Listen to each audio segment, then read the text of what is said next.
बंधेश्वराय नमः। पंचदेव नमोस्तुते कार्यक्रम को आपण समस्त को स्वागत। नारद भक्ति सूत्रर उत्तम वार्ता आपण श्रवण करुचंती। आजिर आलोच्य विषय भक्ति प्राप्ति रे गुरु कृपा ही केवलम।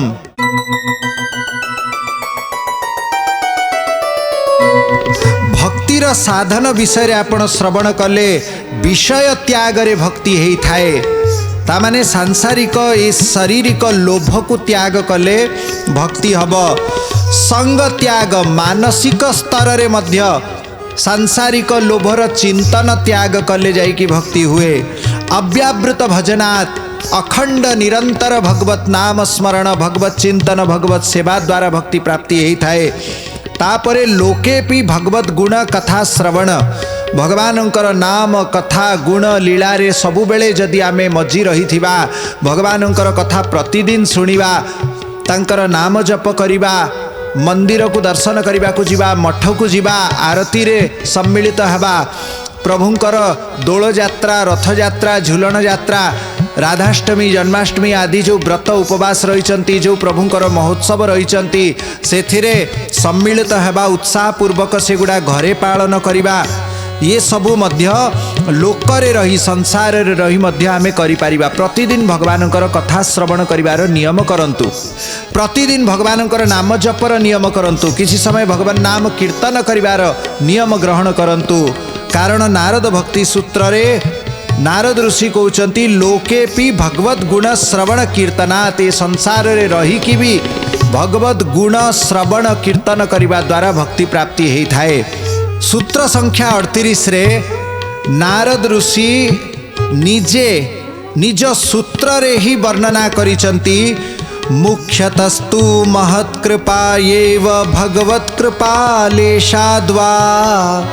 ए सूत्र रे नारद कहिचंती मुख्यतस्तु अर्थात मुख्यतया प्रेम भक्ति प्राप्ति रे सर्वोपरि साधन सर्वोपरि कारण हैला महापुरुषंकर कृपा।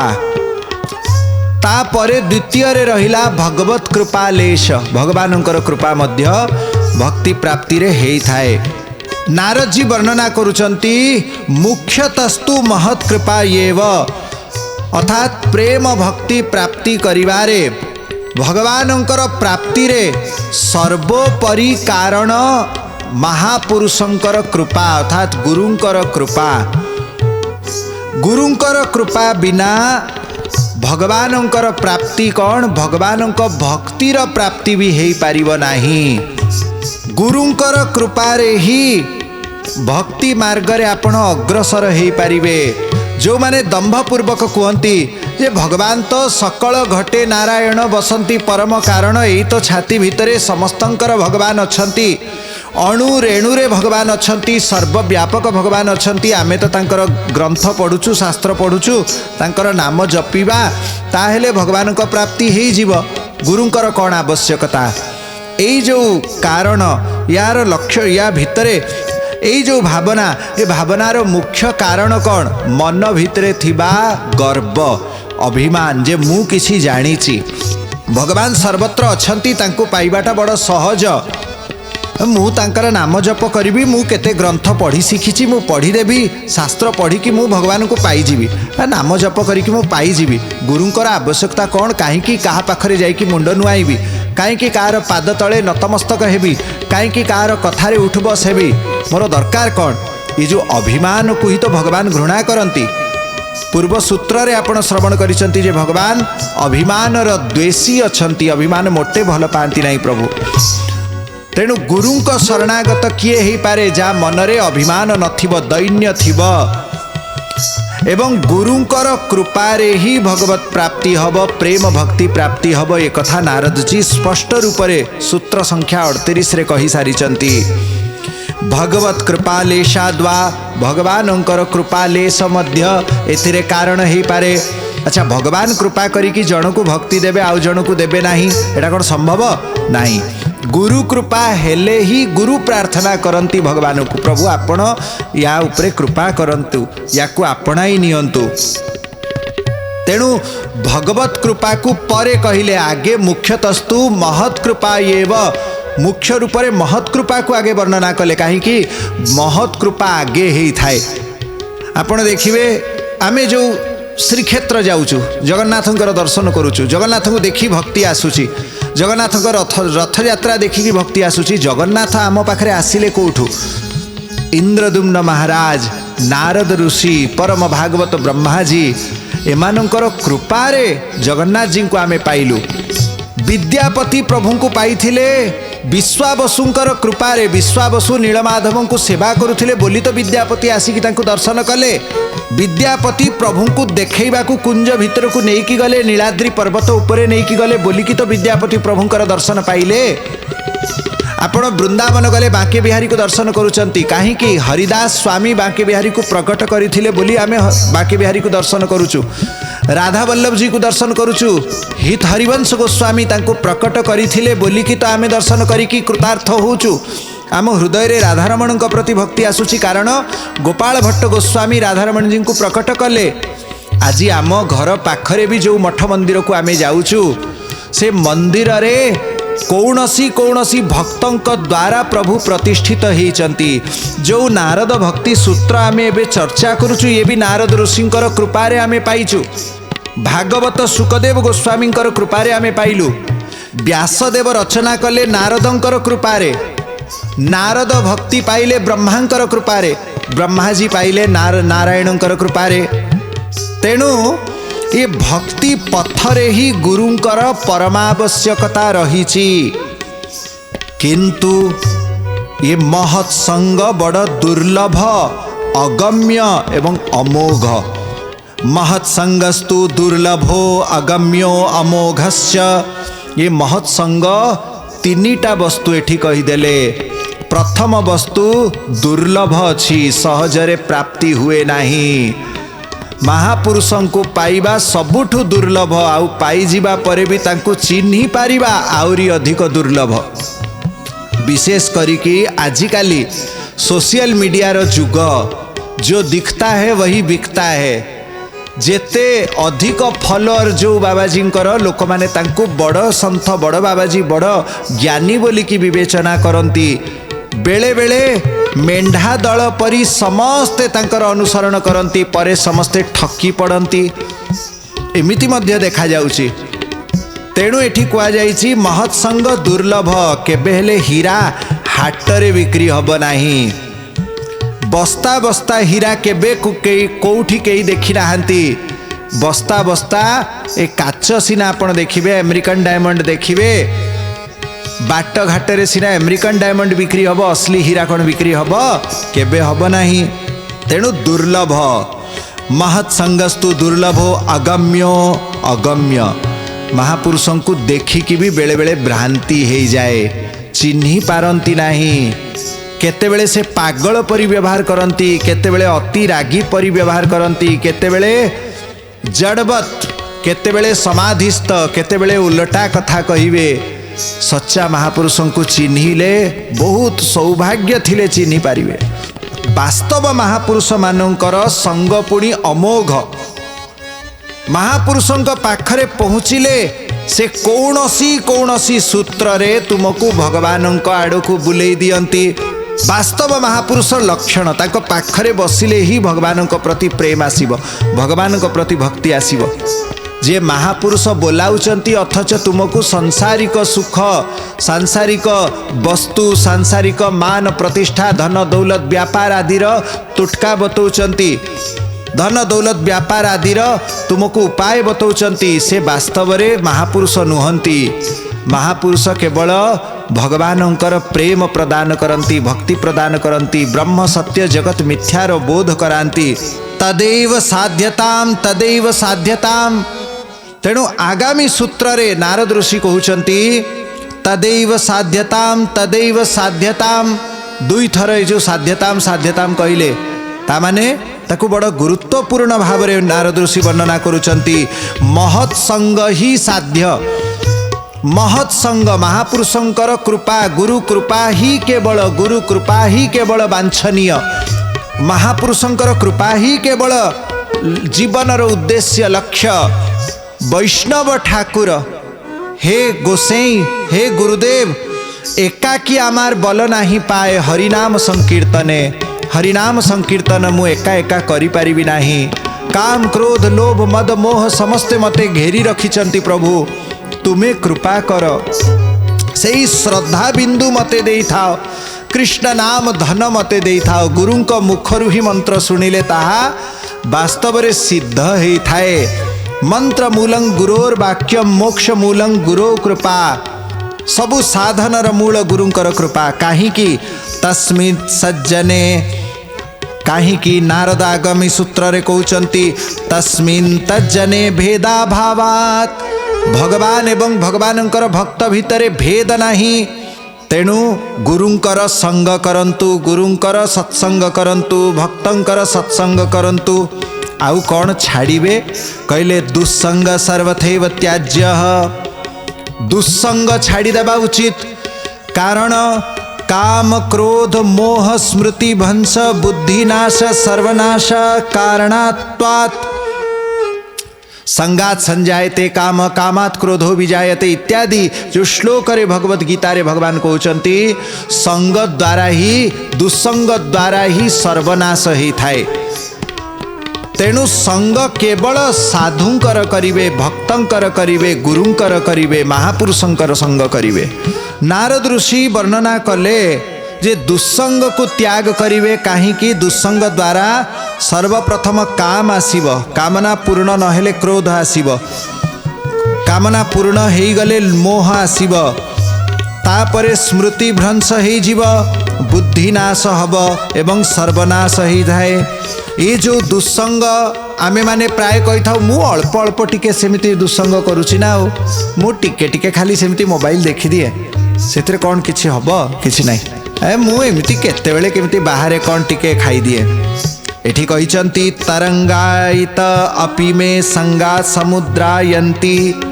ए दुस्संग तरंग रूप रे आसी थाए गोटे ढेउ परी आसी थाए किंतु ये ढेउ आसु आसु शेषरे समुद्र परी ही जाए संगात समुद्रायंती।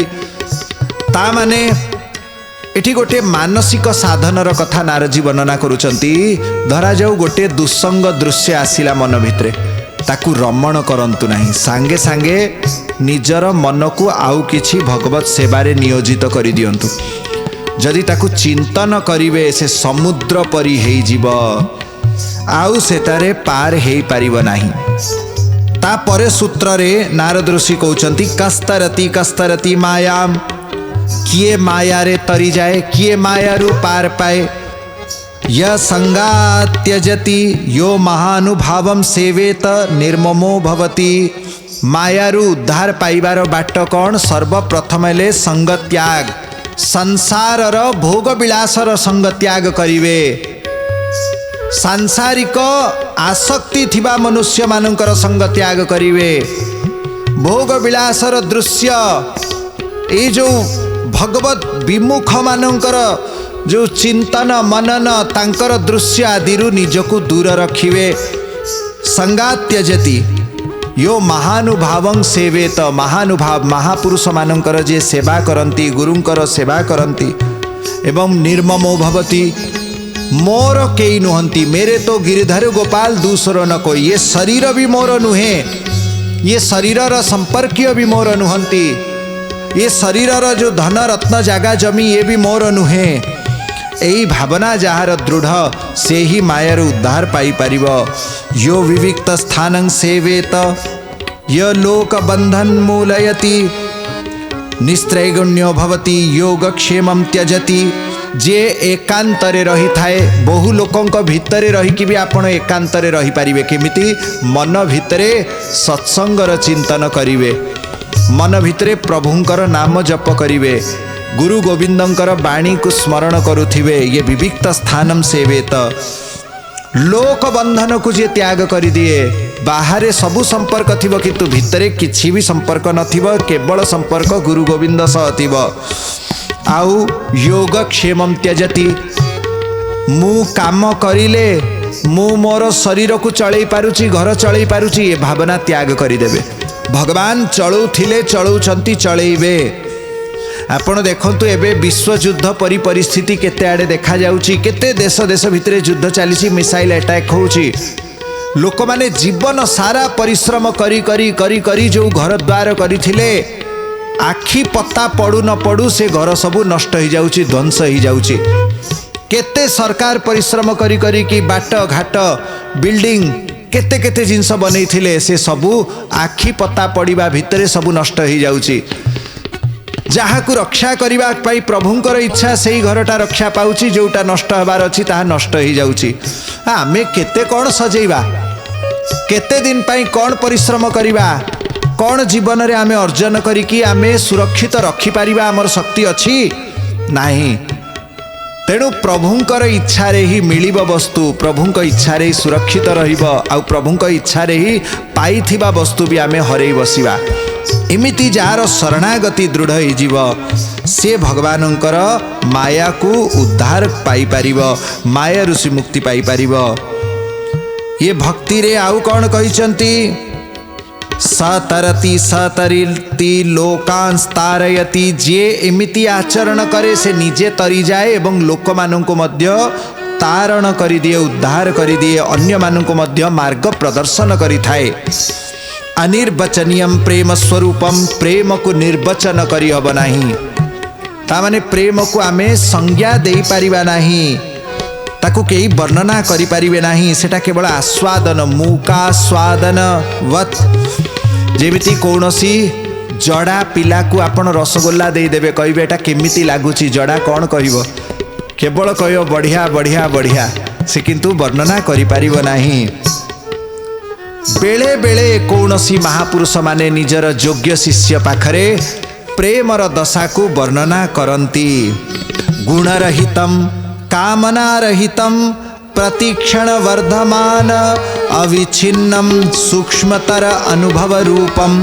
यह प्रेम कौन गुणरहित, सत्व रज तम गुण रे यह प्रभावित हुए नहीं। गुणरहित एटा विशुद्ध सात्विक गुण। कामना रहित प्रेम रे केबे निज प्रियतम को किछि मागिबा को हुए नहीं, किछि मागिबा को मन हुए नहीं।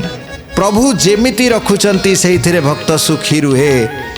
आउ कौन प्रतिक्षण वर्धनमान, प्रति मुहूर्त एटा बढ़ी चाले प्रेम। विच्छेद रहित प्रेमी एवं प्रियतम केबे दुरांती नाही। शरीर जदि दूरे जाइथिबो, आत्माटा सबुबेले निकटरे रहिथिबो। येटा सांसारिक दशारे, किंतु भगवान तो हृदय भितर अछंती, भगवान केबे कौन दूरे पारिबे। तेणु भगवत प्रेम आउरी अधिक महिमामय। प्रभुंकर प्रेम विच्छेद रहित। आपण कहबे ब्रज गोपी मानू तो प्रभु छाड़ी की जाइथिले, ब्रज गोपी केते व्याकुल होउथिले। प्रभु कोउठी जाई नथिले, प्रभु तांको पाखरे ही थिले, लुचिकी थिले। अरे संजोग रे तो गोटिए कृष्ण देखा जाती, जेतेबेले वियोग होइथाए विरहरे कोटिए कृष्ण। कृष्णमयी कृष्ण जार अंतर बाहिरे, जहाँ जहाँ नेत्र पड़े तहाँ कृष्ण स्फुरे। रोम रोम रे अणु रेणु रे भगवानंकर स्वरूप दर्शन होउथाए विरही को। तेणु विच्छेद रहित प्रेम, सूक्ष्म रु सूक्ष्म अनुभव रूप। ये भक्ति को प्रेम को केवल अनुभव करी हब, ताकू वर्णन करी हब नाही। सूत्र संख्या 55 रे नारद कहउचंती, तत्प्राप्य तदेवावलोकयति तदेव शृणोति तदेव भाषयति तदेव चिंतयति। प्रियतम को पाइकी प्रेमी निजर प्रियतम प्रभु को ही दर्शन करे, तांकर ही कथा श्रवण करे, तांकर ही कथा वर्णन करे, तांक सांगरे ही वार्तालाप करे एवं तांकर ही चिंतन रे हजी जाई थाए। एमिति जे भक्त तीर्थी कुर्वन्ति तीर्थानि, सबु तीर्थ को तीर्थ करि दियंती। सुकर्मी कुर्वन्ति कर्माणि, सबु कर्म को से मंगलमय करि दियंती। आपण घरे किछि पूजा कर्म यज्ञ जागादी व्रत प्रतिष्ठा यज्ञोपवीत आदि जहाँ कर्म करुचंती, जदि सेठी गोटे महापुरुष आसीगले से सबु कर्म को से सुकर्म करि दियंती, पवित्र करि दियंती। सच्छास्त्री कुर्वन्ति शास्त्राणि, सकल शास्त्रर सार ही भक्ति। तेणु जो शास्त्र रे भक्त भक्ति भगवंतर चरित्र अच्छी, से शास्त्र सत्शास्त्र हो जाए। एमिति भक्त जदि कूलरे उत्पन्न हैला संपूर्ण कूल तरी जाए 21 पीढ़ी पर्यंत उद्धार पाई जाती। नारद कहते मोदन्ते पितरो नृत्यन्ति देवता सनाथा चेयम भूर्भवती। भक्तर महिमा कौन?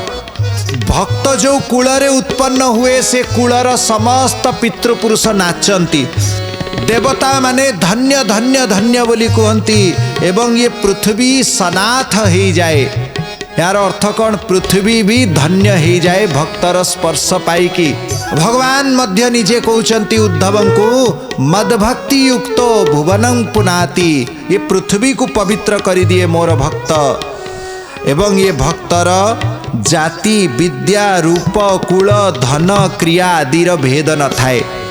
जात पात पूछे नहीं कोई, हरि को भजे सो हरि का होई। नारद ऋषि आउ गोटे सुंदर कथा कहिसंती बादो नावलंब्य। ये सूत्रटा बड़ गुरुत्वपूर्ण। भक्ति पथर पथिक कहा सांगरे वाद विवाद करिब नाही। कारण वाद विवाद करिबा द्वारा हृदय रे क्रोध आसी थाए, अवसाद आसी थाए, गर्व आसी थाए, अन्यर हृदय को कष्ट देवा परी परिस्थिति आसी जाई थाए। तेणु भक्त केबे वाद विवाद करिब नाही। जोठी वाद विवादर परिस्थिति उपजिब सेठी प्रणाम करिकी पळे आसीब। भक्ति रे कौन कौन गुण सबु बढ़ी थाए, कौन कौन गुण सबु कमी थाए कहले अहिंसा सत्य शौच दया आस्तिक्य आउ ये सबु बढ़ी जाई थाए। कौन कौन कमी जाए? सुख दुखे इच्छा लाभादि त्यक्ते काले प्रतीक्षमाणे क्षणार्धमपि व्यर्थम न नेयम। सुख दुख हानि लाभ इच्छा वासना ये सबूर त्याग कर दिए, गोटे क्षण भी नष्ट करे नहीं। प्रति क्षण भगवानंकर चिंतन करे से ही भक्त। प्रति क्षण भगवानंकर सेवा करुथाए से ही भक्त। ता जीवन प्रत्येक आचरण भगवानंक आड़कू ताकू नौ थाए से ही भक्त। एमिति भक्तिर वर्णना करू करू श्री नारद ऋषि कहते 11 प्रकार भक्ति रही। गुण महात्म्य आसक्ति प्रभुंकर महिमा प्रति आकर्षण, रूपाशक्ति प्रभुंकर दिव्य सुंदर रूप प्रति आकर्षण, पूजा शक्ति प्रभुंकर पूजन चंदन तुलसी अर्पण धूप दीप आदि प्रति आकर्षण, स्मरणाशक्ति प्रभुंकर लीला स्मरण करी करी की मन हजिजीव, दास्याशक्ति प्रभुंकर सेवा करने को भल लागिब, सख्याशक्ति प्रभु को निजर दुख सुख बतैबार आसक्ति, कांता शक्ति प्रभु को निजर प्रियतम रूपरे निजकु तांकर कांता रूपरे निजकु तांकर अर्धांगिनी तांकर प्रेमिका रूपरे चिंतन करिवा, वात्सल्याशक्ति प्रभु को निजर पिला परी भावना रखिबा वात्सल्याशक्ति, आत्मनिवेदनाशक्ति जेमती बलि राजा आत्मनिवेदन करि देइथिले सेमिति आत्मनिवेदन प्रति आसक्ति, तन्मया शक्ति एवं परम विरह जेमती चैतन्य देव परम विरह व्याकुल ही कि भगवान को डाकुथिले। ये 11 प्रकार भक्तिर वर्णना करिसंती। शेषरे नारद ऋषि कहिले जे एही नारद प्रोक्त भक्ति सूत्र को विश्वास करंती सप्रेष्ठम लभत इति, से ही भगवान को पाई जाए, से ही भगवान को पाई जाए, से ही मायारु मुक्ति पाई थाए, से ही परमात्मार प्राप्ति करि पारे। अस्तु एपरी नारद भक्ति सूत्रर गूढ़ तत्व श्रवण करिबा परे एबे पंचदेव नमोस्तुतेर आगामी अध्याय रे आमे भगवान विष्णुंकर मत्स्यावतारर कथा श्रवण करिबा। आजिर प्रसंग को एठी विश्राम देबा। गुरुबंधेश्वराय नमः।